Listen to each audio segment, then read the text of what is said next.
అవమాన భారంతో విచక్షణ కోల్పోయిన దాయాది దిద్దుకోలేని పొరపాటు చేసింది. బుద్ధి తెచ్చుకోవాల్సింది పోయి పూర్తిగా బరితెగించింది.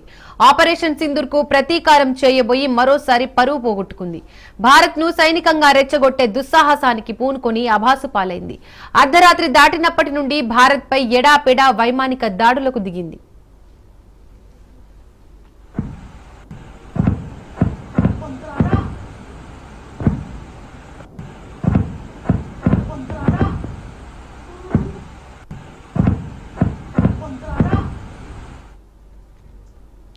క్షిపణులు, డ్రోన్ దాడులతో సరిహద్దు రాష్ట్రాల్లో పలు పౌర సైనిక లక్ష్యాలను ధ్వంసం చేసేందుకు విఫల యత్నం చేసింది.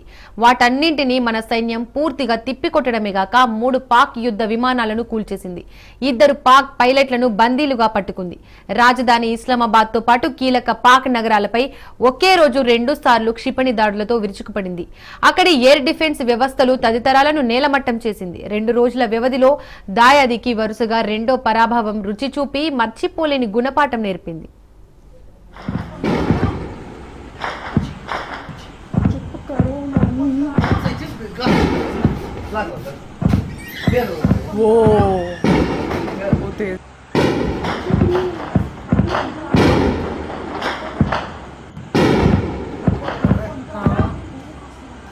रेड लाइट दिख रही है बस.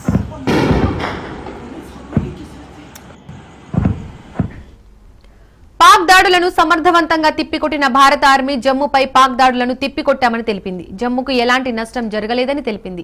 పాకిస్తాన్ కు చెందిన 3 యుద్ధ విమానాలు కూల్చివేయగా పాకిస్తాన్ ఫైటర్ జెట్ F-16 ను భారత్ కూల్చివేసింది. 2 JF-17 యుద్ధ విమానాలను భారత్ కూల్చేసింది. 10 పాక్ డ్రోన్లను S-400 తో భారత్ పేల్చేసింది.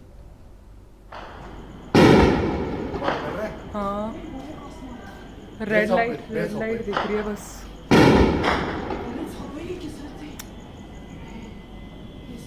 भैया यहाँ से फेंक रही है एयरपोर्ट से. ज्यादा मात्रा में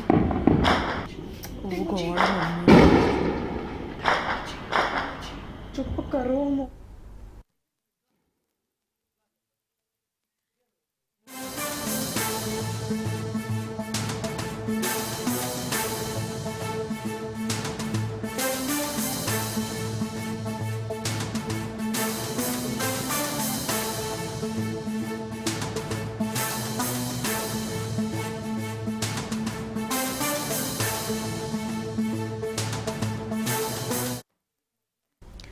పాకిస్తాన్ కు భారీ ఎదురుదెబ్బ తగిలింది. పాక్ లోని ప్రధాన భూభాగాల్ని బలూచిస్తాన్ స్వాధీనం చేసుకుందని తెలుస్తోంది. ఒకవైపు భారత్ భీకర దాడులు చేస్తుండగా మరోవైపు బలూచిస్తాన్ విరుచుకుపడుతోంది. భారత్ బలూచిస్తాన్ లిబరేషన్ ఆర్మీ దాడులతో పాక్ కు కంటి మీద కునుకు లేకుండా కరువైంది. కాగా BLA పాకిస్తాన్ లోని క్వెట్టాను చుట్టుముట్టి తమ ఆధీనంలోకి తీసుకున్నట్టు తెలుస్తోంది. బలూచ్ ఆర్మీతో పోరాడలేక పాక్ సైన్యం చేతులెత్తేసిందని, దాంతో క్వెట్టా BLA స్వాధీనం చేసుకుందని సమాచారం.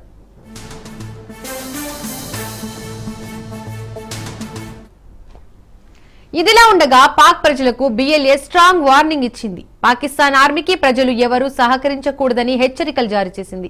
ఎవరైనా వారికి సహకరించిన సమాచారం అందితే పరిణామాలు తీవ్రంగా ఉంటాయని తెలిపింది. కాగా బలూచ్ స్వతంత్ర పోరాటంలో భాగంగా పాక్ లోని 6 ప్రాంతాలపై దాడులు చేసినట్టు BLA ప్రకటించుకుంది.